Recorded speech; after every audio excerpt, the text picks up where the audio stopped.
Marcus, I lost everything in a bad investment, only this tiny apartment left. Can I come live with you? Mom, I'm too busy with career and family. Sell the apartment for a cheap nursing home. I'll visit when I can. The Oakland Community Center blazed with light that night. Chandeliers hung like frozen fireworks above polished floors where Oakland's elite gathered in silk and diamonds, their laughter echoing off glass walls. I stood at the back of the auditorium, a glass of red wine in my hand, watching my son command a stage I'd paid for with money he didn't know I still had. Marcus Coleman, 34 years old. My only child. The boy I'd raised alone after his father died, leaving me with $8,000 in debt and a future that looked like a cliff edge. He wore an Armani suit tonight. Charcoal gray, perfectly tailored. His shoes alone probably cost more than my first car. He held the microphone like it was an extension of his body, his voice smooth and practiced, the kind of voice that closed deals and opened doors. "You know," he said, pausing for effect, "I've been thinking a lot about legacy lately, about what we inherit and what we build." The crowd leaned in, 200 people hanging on every word. My mother taught me something important growing up. She taught me that you can start anywhere. Even at a farmer's market, selling greens out of crates. A few people chuckled. I felt my grip tighten on the wine glass. But here's the thing she also taught me, whether she meant to or not. You have to know when to leave. You have to know when to evolve. When to grow beyond your humble beginnings. The room erupted in laughter. Knowing. Comfortable. The kind of laughter that comes easy when you've never had to choose between paying rent and buying groceries. Because if you stay at that farmer's market too long, you get stuck there.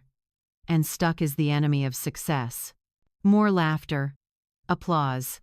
A few people turned to look at me, smiling like we were all in on the same joke. I stood perfectly still. The wine in my glass had not touched my lips. My heart was breaking so quietly I could hear every crack. Marcus didn't look at me. Not once. His wife Vanessa sat in the front row, blonde and polished, wearing a dress that cost more than I used to make in a month. She smiled that smile, the one that looked warm from a distance but felt cold up close. I remembered standing in the sun at the Fruitvale Market 25 years ago. My hands raw from washing vegetables at 4 in the morning. My back aching from loading crates.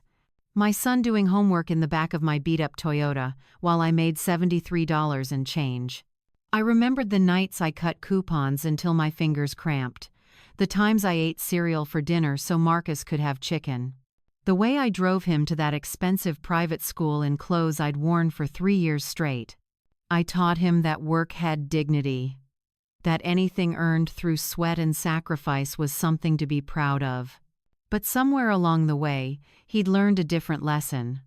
That once your hands were clean, you could forget they were ever dirty. The applause died down. Marcus handed the microphone back to the host, shook hands with the people crowding around him, basking in their attention like it was sunlight. I took a sip of wine. It tasted like ashes. Then I saw Vanessa walking toward me. Her heels clicked on the hardwood floor. Click. Click. Click. "Zaria," she said, her voice bright and hollow. "That was wonderful, wasn't it? Marcus is so inspiring. He certainly knows how to work a room." "He does." She touched my arm, the gesture meant to look affectionate. "You must be so proud." "I am. You know, I've been meaning to talk to you. About the business. About everything you've built." I waited. "Don't you think it's time to step back? To enjoy your retirement? You've worked so hard for so long. You deserve rest." Rest. The word people used when they wanted you to disappear quietly. This is the age of innovation, Zaria. Of technology and new thinking. Young vision. You should let the next generation take over while you still can. I looked at her. Really looked at her. At this woman who'd married my son 2 years ago, and immediately started suggesting I was too old, too tired, too outdated to run the business I'd built from dirt and determination. "You're right," I said softly. "I should know when my time is up." Vanessa's smile widened. Exactly. I knew you'd understand. Oh, I understand perfectly, honey. But I also know when to take back what I've sown. Before she could respond, I was moving, walking toward the stage with steady, deliberate steps. The host was wrapping up, thanking sponsors, preparing to close the night. I didn't wait for permission. I just walked up those 3 steps and took the microphone from his hands. "Excuse me," I said. "I need a moment." The room quieted. Conversations died mid-sentence. All eyes turned to me. Marcus's face shifted from confusion to alarm in the space of a heartbeat. I stood center stage, under lights that felt like judgment and revelation all at once, and I spoke. "Good evening. For those who don't know me, my name is Zaria Coleman. I'm the founder of Harvest Hope Market." A few murmurs of recognition, mostly blank faces. "I want to start by saying thank you. Thank you to everyone here tonight. Because you've taught me something invaluable." I paused, letting the silence stretch taut. "You've taught me that sometimes the greatest asset we have is our silence, our patience, our willingness to watch and wait and see who people really are when they think no one important is listening." The room was utterly still now. You could hear the clink of ice in someone's glass 3 rows back. I built Harvest Hope from nothing. 1 vegetable stall. 1 crate of collard greens. 1 customer at a time. I did it while raising a son alone. While working 3 jobs. While being told I was too ambitious, too stubborn, too black to succeed in this business. My voice was steady, calm. But it carried like thunder. And I did succeed. Beyond anything I'd imagined, I built a chain of stores that employs 237 people. That feeds thousands of families. That generates millions of dollars in revenue every year. Marcus stood frozen near the stage, his face the color of old newspaper. But tonight, I learned something. I learned that success can make people forget. Forget where they came from. Forget who carried them when they couldn't walk. Forget that farmers' markets aren't traps. They're foundations. I looked directly at my son. "So I'm here to make an announcement. As of tomorrow morning, all profits from Harvest Hope Market, including the revenue that funded this beautiful center we're standing in, will be transferred to the Oakland Black Women Entrepreneurs Fund." Gasps. Whispers. The sound of phones being pulled from purses and pockets. Not for people who've learned to be ashamed of their roots, but for women who never got the chance to plant seeds in the first place, who were told they couldn't, who were dismissed and underestimated and forgotten. Vanessa's hand flew to her mouth. Her face had gone white. "No one will use my name as a backdrop for their success anymore. No one will profit from my work while looking down on the work itself." I set the microphone down on its stand. The sound echoed through the speakers like a period at the end of a sentence. Then I looked at Marcus one more time. My son. My boy. The child I'd loved more than my own life. "Son, I still love you. I always will. But I will never again ask for permission to be respected." I walked off that stage and out of that building into the Oakland night, and I didn't look back. Behind me, the room exploded. Voices rising. Chaos spreading like wildfire. But I was already gone. Already free. The wine glass was still in my hand. I set it on a planter outside the entrance and kept walking. My car was 3 blocks away. An old Honda I'd bought 5 years ago and refused to replace even though I could afford any car on any lot in the Bay Area.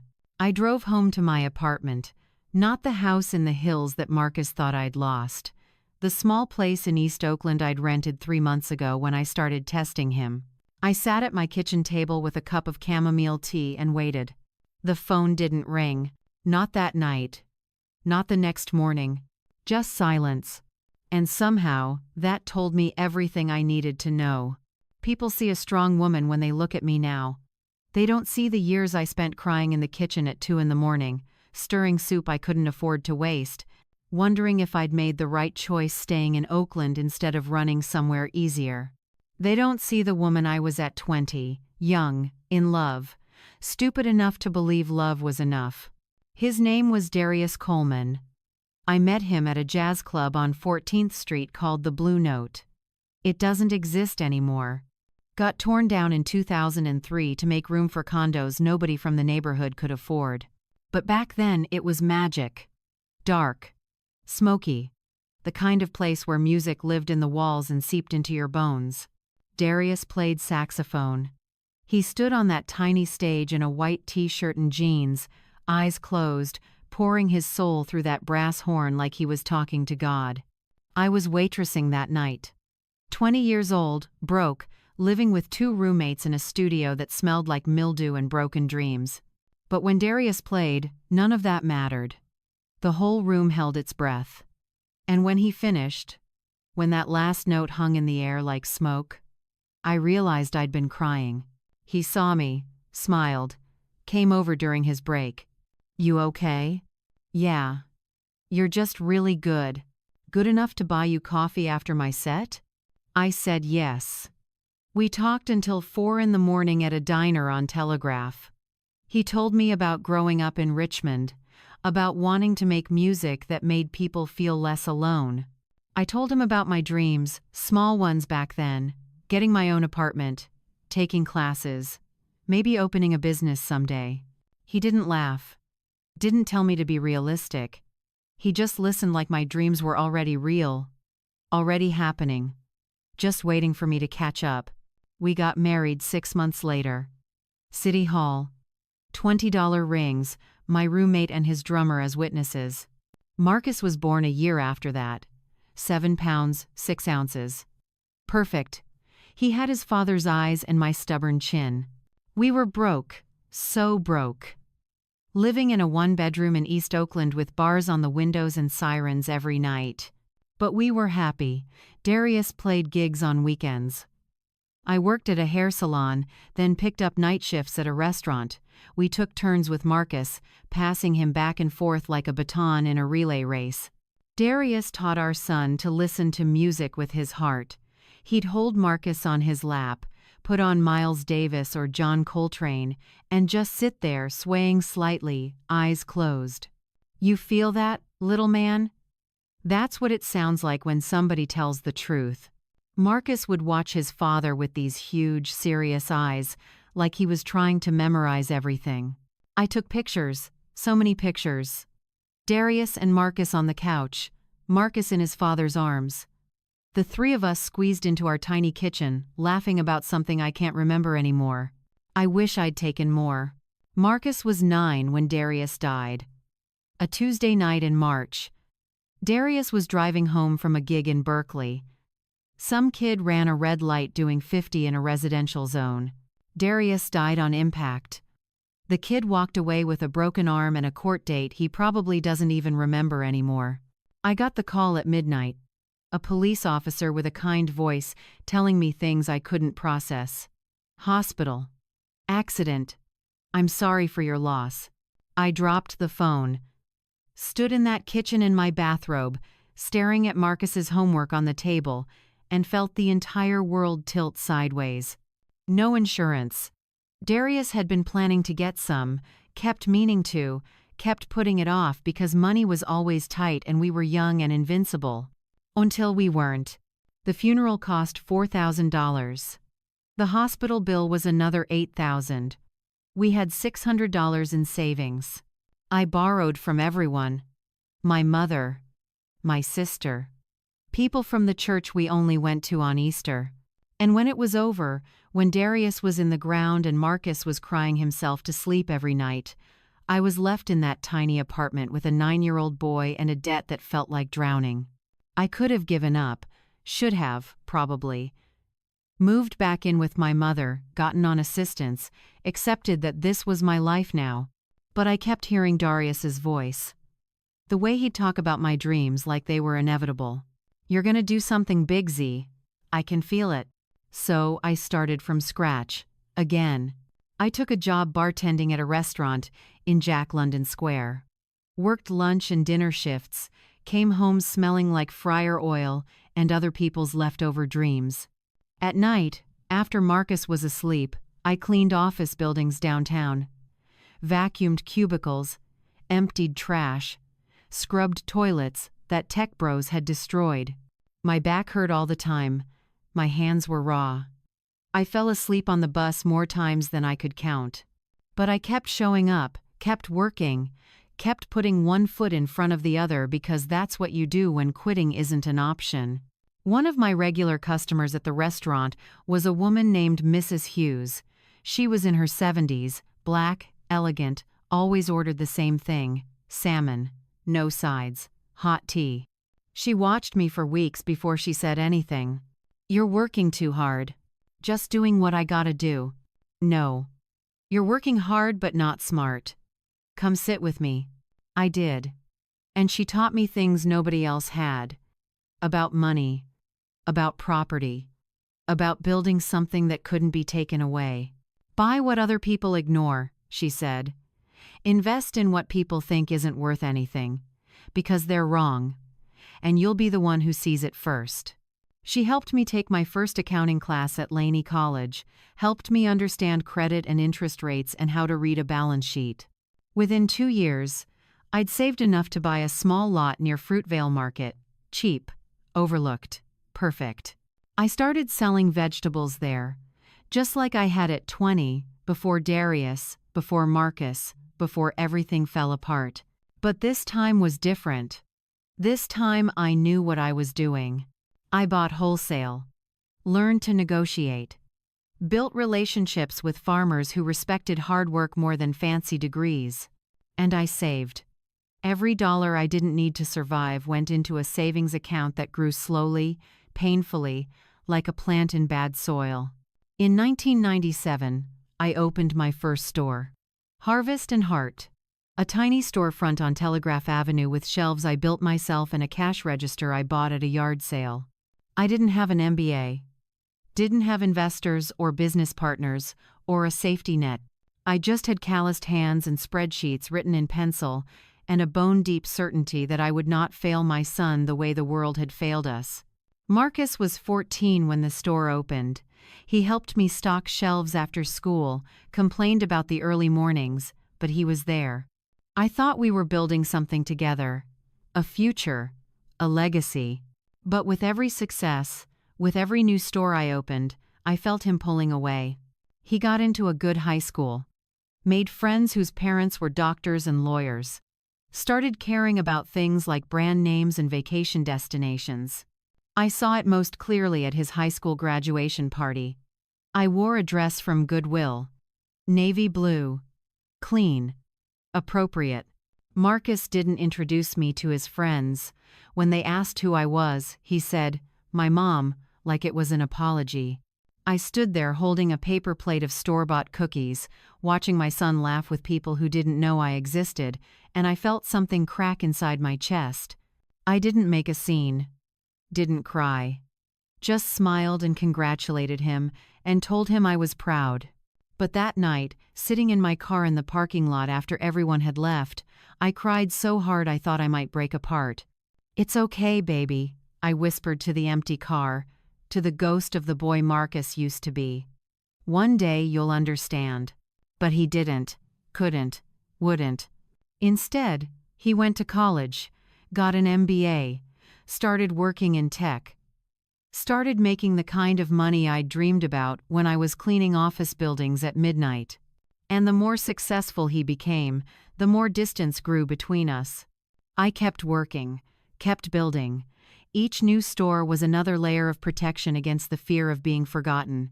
I didn't want his pity, didn't want to be the struggling mother he had to take care of out of obligation. I wanted his respect, his acknowledgement, his understanding that everything he had, everything he'd become, was built on a foundation I'd laid with bleeding hands and a broken heart. But wanting something and getting it are two different things. So I decided to test him. To see if the son I'd raised was still in there somewhere, buried under all that success and ambition. I called my lawyer, set up the trust, moved into the small apartment, and then I made the call that would change everything. "Marcus? Baby, I need to talk to you about something. Can we meet? By the time Marcus turned 35, he'd built the life he'd always wanted. A finance company with offices in San Francisco, a penthouse apartment with floor-to-ceiling windows overlooking the bay, and Vanessa, his beautiful wife with her Cornell degree and her connections to people who mattered. When I visited their place for the first time, Marcus called me Mama Z. Not Mom, not Mother, Mama Z. Like I was a character in his origin story. Colorful, quaint, useful for anecdotes at dinner parties. I laughed it off, smiled, said it was cute, but inside, I understood exactly what it meant. Vanessa greeted me at the door in yoga pants that probably cost $200. She air-kissed both my cheeks, European style, even though she was from Manhattan and I was from East Oakland, and neither of us had ever been to Europe. Zaria, welcome. Marcus has told me so much about you. All good things, I hope. Of course. Her smile was perfect. White teeth. Professional. The kind of smile people practice in mirrors. Can I get you some sparkling water? We have this amazing brand from Iceland. I drank tap water from a crystal glass and listened to them talk about their plans, their investments, their 5-year strategy. Vanessa spoke to me the way people speak to elderly relatives they're humoring, loud, slow, with that careful patience that feels like condescension wrapped in good manners. We have our own financial advisor now. Marcus is really thinking long-term about building generational wealth. That's smart, I said. And we were talking, actually, about you, about your future. We want to make sure you're taken care of. Taken care of. Like I was a problem that needed solving, a liability that required management. Marcus jumped in. We know you're still working, Mom. Still running the stores. But at your age, don't you think it's time to slow down? I'm 62, baby. Not 90. I know, but the stress. The physical demands. We just worry about you. Worry. That word people use when they want to control you but need to sound caring while doing it. I finished my Icelandic water and left an hour later, feeling more alone in their penthouse than I'd ever felt in my one-bedroom apartment. 6 months later, Marcus showed up at my door unannounced. He was holding a bottle of wine and a glossy brochure. Hey, Mammadze. Got a minuta?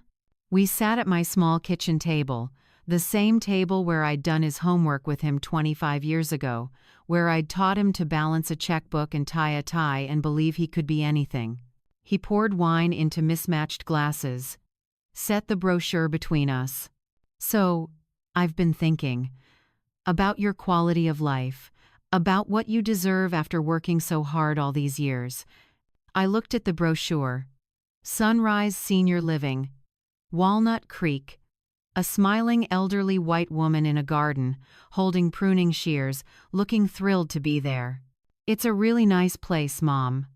They have activities, meal plans, medical staff on site, and it's only 30 minutes from us. You want to put me in a nursing home. Not a nursing home, a retirement community. There's a difference. What's the difference? The difference is you'd be around people your own age. You'd have support. You wouldn't have to worry about maintaining a place or cooking or any of that. I stared at my son. Tried to find the boy I'd raised somewhere in this man's face. Marcus, who else will work if you stop? He blinked. What? That's what your father used to say. When I was tired. When I wanted to quit. He'd ask me, who else will work if you stop? It kept me going. Mom, that's different. You don't have to work anymore. You have me. I can take care of everything. I looked at him for a long time. Really looked at him. At his expensive haircut and his manicured nails and his complete certainty that he was doing the right thing. So if I had nothing left, would you still take care of everything? He laughed. Uncomfortable. Don't say that. That's not going to happen. But if it did? Mom, you're being dramatic. I'm just trying to help. He left the brochure on my table, finished his wine, kissed my forehead, and told me to think about it. I sat alone in my kitchen after he left, staring at that smiling white woman with her pruning shears, and I made a decision. I called him a week later, made my voice shake just a little, not too much, just enough. Marcus, baby, I need to talk to you about something serious. What's wrong? I made some mistakes. With the business, bad investments, trusted the wrong people. What kind of mistakes? The expensive kind. I had to close 2 of the stores, sell the house. I'm barely holding on here. Silence. Long enough that I thought the call had dropped. Marcus? You there? Yeah. I'm here.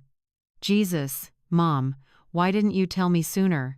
I didn't want to worry you, but it's gotten bad. I can't afford this place much longer. I was thinking maybe I could stay with you. Just temporarily. Until I figure things out. Another silence. This one longer. Heavier. Stay with us? Just for a little while. I wouldn't be any trouble. I could help with cooking, cleaning, whatever you need. Mom, Our place isn't really set up for that. We have Vanessa's home office. The guest room is storage. It's just not practical. I don't need much space, just a couch. Anything. Listen, what about that place I showed you? Sunrise? They have financial assistance programs. I could help with the payments. It would be better for you. Professional care. Activities. Other people your age. My hand tightened on the phone. You want me to go to a nursing home. I want you to be comfortable. To be taken care of properly. By strangers. By professionals, Mom, people who know what they're doing. And you'll visit? Of course. Whenever I can. When I have free time. When he had free time. I closed my eyes. Felt something final settle in my chest like a stone dropping into deep water. Okay, baby. I understand. You do? Yeah. I do. Don't worry about me. I'll figure it out. Mom, I'm not trying to be. I know. I love you, Marcus. I love you too. I hung up before he could hear me cry. I made tea. Earl Grey. The kind Darius used to drink on Sunday mornings when he'd read the paper and Marcus would build towers with blocks on the living room floor. I sat at my table with that cup of tea and looked at the photograph on my wall. Darius and Marcus and me. Christmas 1994. We were wearing matching sweaters I'd bought at Goodwill. We looked ridiculous. We looked happy. You see that, baby? I whispered to Darius's face, frozen in time, forever 33, forever smiling. The love didn't die. It just changed addresses. The next morning, I called my lawyer, Diane. We'd worked together for 15 years. She knew everything about my business, my assets, my plans. I need to change my will, I told her. Everything okay? Everything's clear. Finally, we met that afternoon. Her office smelled like leather and expensive coffee. She pulled up my documents on her computer, fingers poised over the keyboard. What are we changing? Everything, all of it, the stores, the properties, the investments. I want it transferred to a foundation. What kind of foundation? The Zaria Foundation for Black Women Entrepreneurs. Women who want to start businesses but don't have capital. Who've been told no by every bank. Who need someone to believe in them the way someone once believed in me. Diane leaned back in her chair. That's about $9 million in assets, Zaria. I know. And your son? Leave him $1. So he knows I didn't forget him. That's going to devastate him. Good. Maybe devastation will teach him something success couldn't. We spent 3 hours drafting new documents. Setting up the foundation. Establishing guidelines for how the money would be distributed. Women-owned businesses only. Preference for those who'd been denied traditional funding. No handouts, loans with fair interest rates and mentorship programs built in. Everything I'd had to figure out on my own, I'd provide for others. When we finished, Diane slid the papers across her desk. You sure about this? I picked up the pen, signed my name on every line that needed signing. I'm not losing anything, Diane. I'm just transferring the seeds to better soil. That night, I didn't cry, didn't rage, didn't second-guess myself.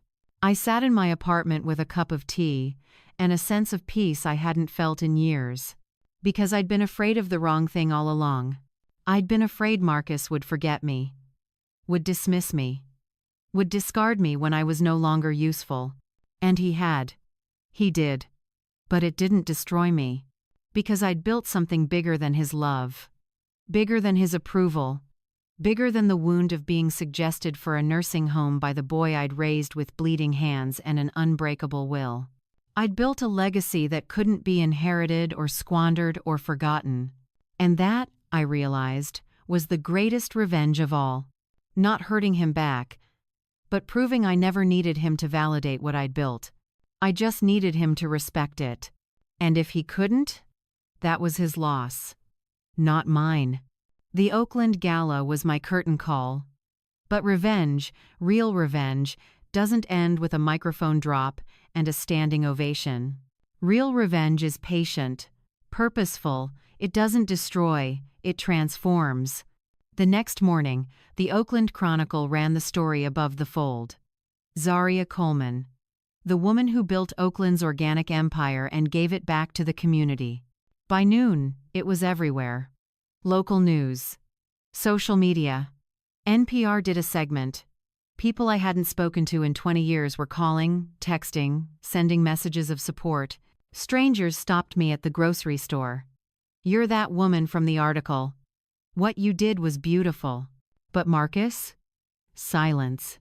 For 3 days, nothing. No calls, no texts, no angry confrontation or tearful apology. Just silence so loud it filled every room I walked into. On the 4th day, he showed up at my apartment, the small one in East Oakland, the one I'd chosen, not the one I'd been forced into. I heard his car pull up. A Tesla. Sleek. Silent. Expensive. He knocked. 3 times, hesitant. I opened the door. He stood there in jeans and a t-shirt, looking more disheveled than I'd seen him in years. His eyes were red. He hadn't shaved. "Mom." "Marcus. Can I come in?" I stepped aside, let him enter, watched him take in the small space. The second-hand furniture, the bare walls. "You actually live here?" "Sometimes. I have options." He turned to face me. "You humiliated me, in front of everyone, people I do business with, people who respect me." Respected. Past tense. His jaw tightened. "This was just a joke to you? Some kind of test?" "No, baby. This was a lesson. One you needed." "A lesson in what? Public embarrassment?" I walked to the small kitchen, put the kettle on, spoke with my back to him, because it was easier that way. "A lesson in gratitude. In remembering where you came from. In understanding that success without respect is just wealth without worth. I do respect you." I turned. Looked at him. Really looked at him. "You suggested I go to a nursing home, Marcus. When I told you I had nothing, you offered to pay someone else to take care of me. You didn't offer me a room. You didn't offer me a couch. You offered me strangers and visiting hours when you had free time." His face crumpled. "I didn't mean it like that." "Then how did you mean it?" Silence. The kettle whistled. I poured 2 cups of tea, set one in front of him. "I gave you everything, Marcus, not because I wanted something back, but because that's what love looks like when it's real. It works. It sacrifices. It shows up." "I know. Do you? Because from where I'm standing, you learn to take, to assume, to expect the harvest without ever planting seeds." He sat down heavily at my table, put his head in his hands. "What do you want from me?" "I want you to earn back what you lost." "How?" I sat across from him, sipped my tea, let the moment breathe. "Work for me. At the store. Not as a manager. Not as my son. As a delivery driver. 6 months." He looked up. You're serious? Completely. Mom, I have a company to run. Responsibilities. Then run them, but you'll also load boxes, drive routes, deliver groceries to elderly women who tip you $2 and thank you with tears in their eyes. You'll do the work I did, the work you mocked. This is insane. This is the price of forgiveness. He stood, paced, ran his hands through his hair. And if I refuse? Then I erase you. From everything. Forever. You'll be a footnote in my story. A cautionary tale about what happens when ambition eats gratitude. You'd do that? I already did. The will is signed. The foundation is funded. You're written out of everything except a symbolic dollar, so no one can say I forgot you existed. His face went pale. What about my kids? Your grandkids? There's a trust for them. But it's conditional. On you proving you've changed. On you learning what work actually means. This is cruel. No, baby. Cruelty was suggesting your mother live with strangers. This is mercy.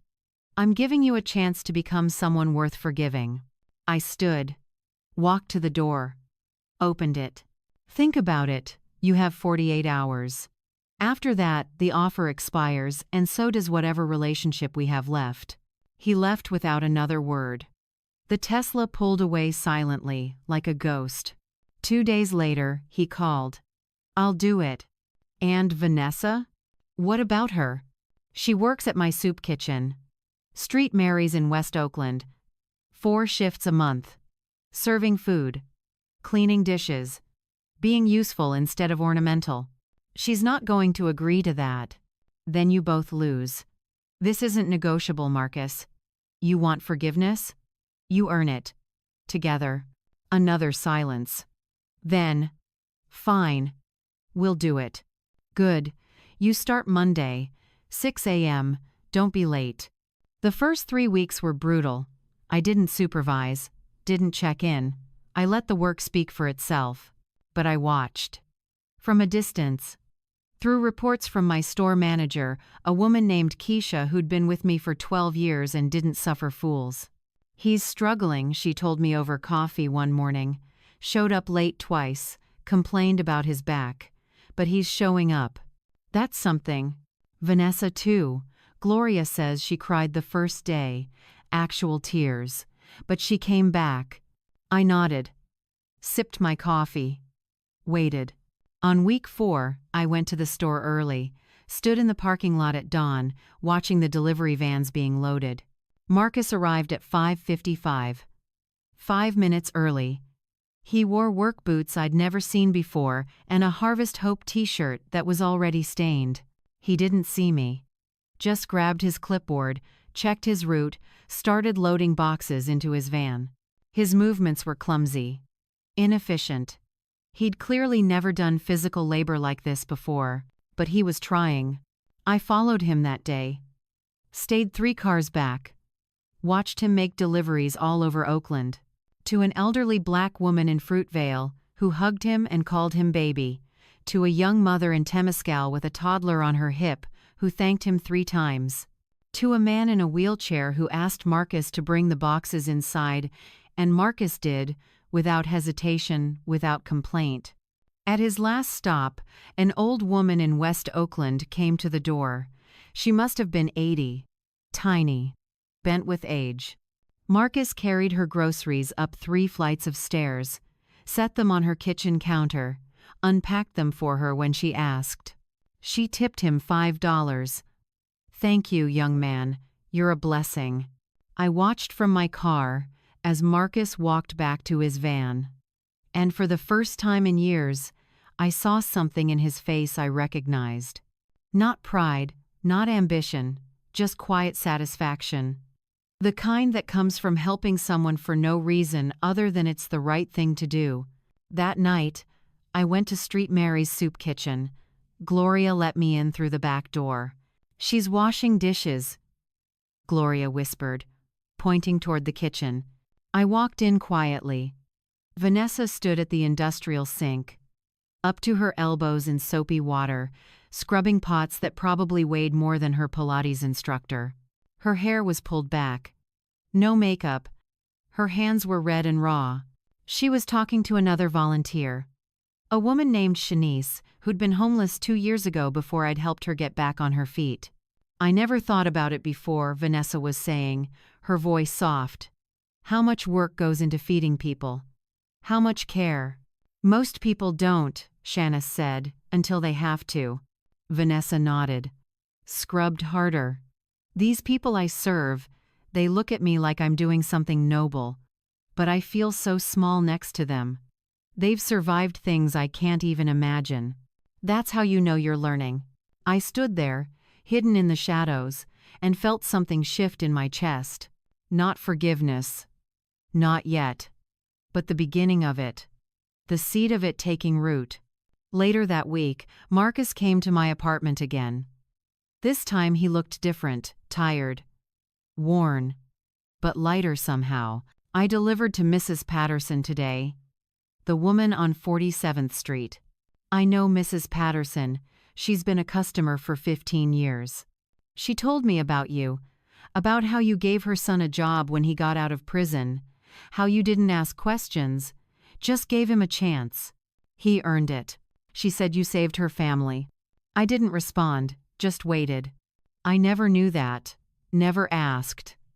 I just assumed the business was about money, about success. It was never about money, Marcus.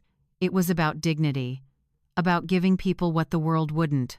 He nodded slowly, looked at his hands, the calluses forming, the dirt under his nails. "I'm starting to understand." "Good, keep going." He left. But this time he hugged me first. Brief, awkward, but real, and I let myself hope. Just a little, that maybe, just maybe, the son I'd raised was still in there, buried under years of ambition and forgetting, but still alive, still reachable, still mine. 5 years later, Oakland looked different. Or maybe I was just seeing it differently. Harvest Hope had become something I never imagined when I was selling collard greens from a card table at the Fruitvale Market. It wasn't just a chain of stores anymore, it was a movement. 7 locations across the Bay Area.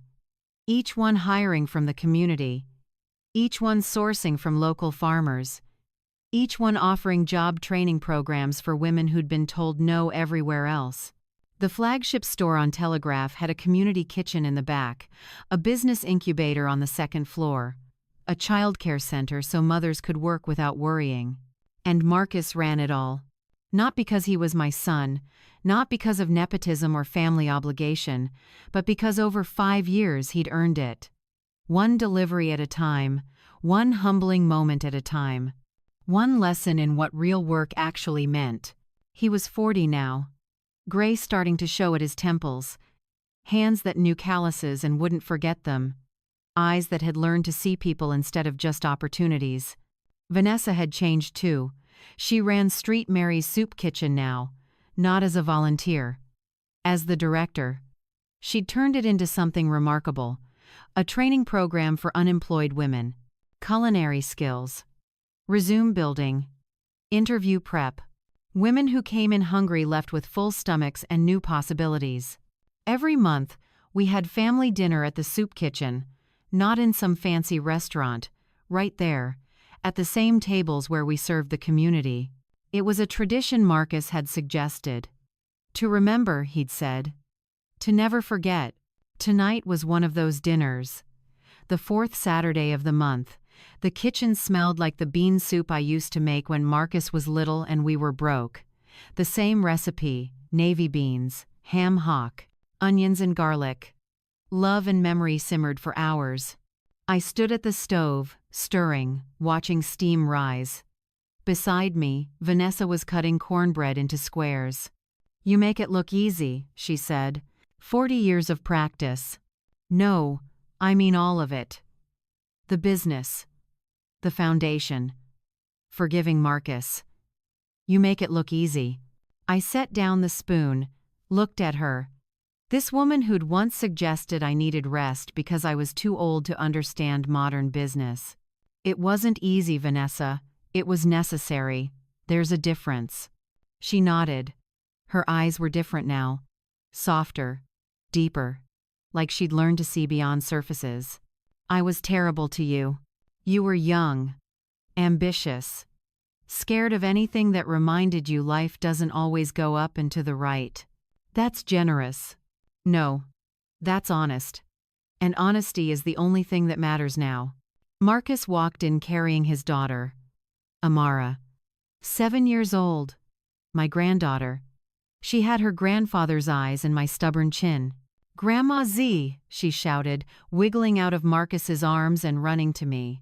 I caught her, held her, breathed in the smell of her shampoo and childhood and everything good that still existed in this world. "Hey, baby girl, you hungry?" "Starving. Daddy made me help at the store today." I stocked shelves. "Did you now?" "Yep. He said if I want my allowance, I gotta work for it. Just like you taught him." I looked at Marcus over her head. He smiled. Shrugged. Figured it was time she learned. We sat down to eat. 10 people around the long table. Family. Staff. A few community members who'd become friends over the years. I sat at the head. Not because I needed the position, but because they'd insisted. Because they said I'd earned it. Marcus said grace. Something he'd started doing a year ago. Simple. Heartfelt. Thanking God for food and second chances and the people who believed in us when we couldn't believe in ourselves. We ate. We laughed. Amara told a story about a girl at school who said her grandmother was rich, and Amara said, "My grandma's not rich, she's legendary," and the whole table erupted. I watched them. My son. His wife. Their daughter. The staff who'd become family. The community members who'd been strangers 5 years ago. And I felt something I hadn't felt in decades. Peace. Complete. Unshakable. The kind that doesn't come from money or success but from knowing you did the right thing even when it was hard. After dinner, Marcus helped me clear plates.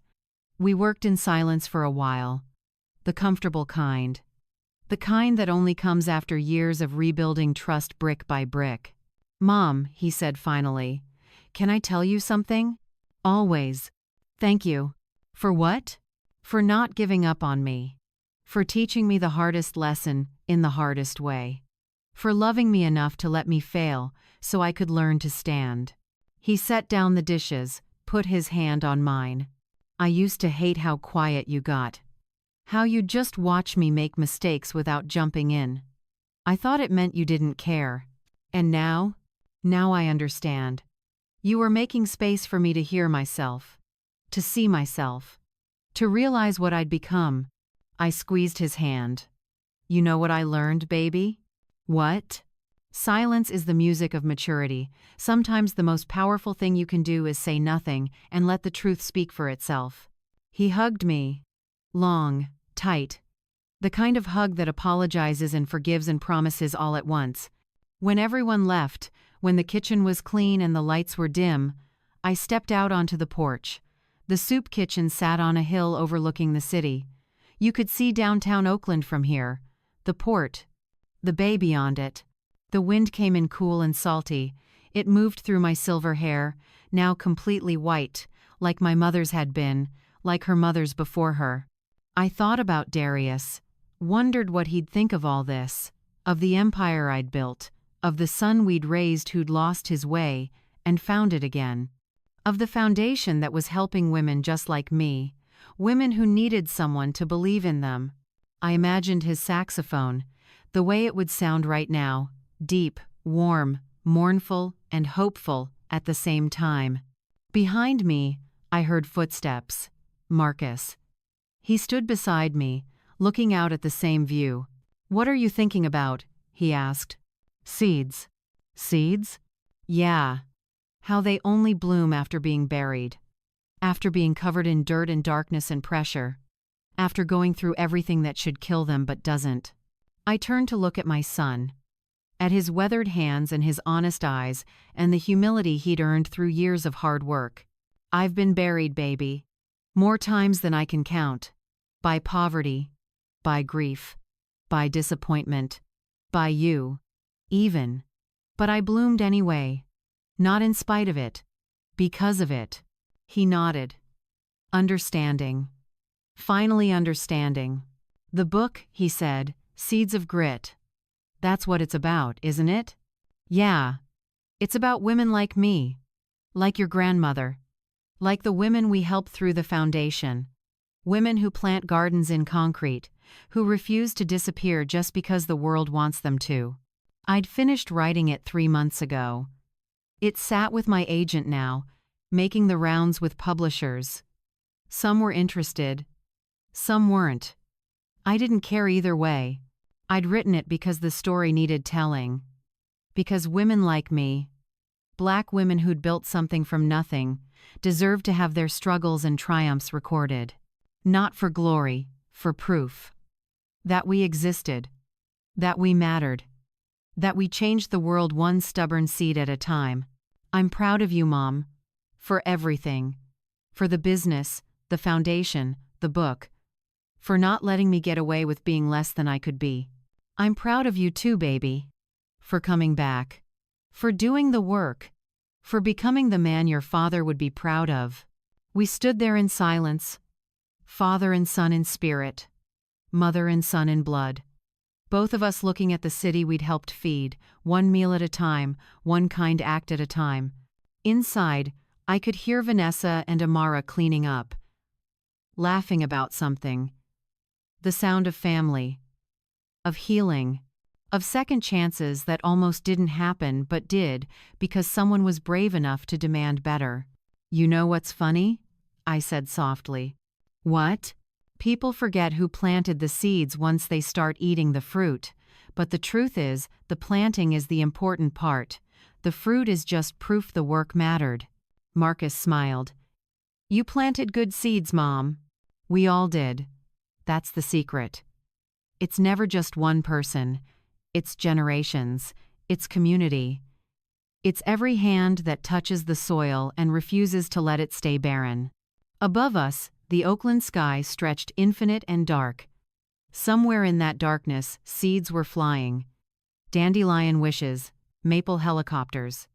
The promise of new growth carried on wind that never stops moving. I closed my eyes, breathed in salt air and eucalyptus, and the smell of bean soup still lingering on my clothes. And I smiled. Because I'd done it. Built something that would outlast me.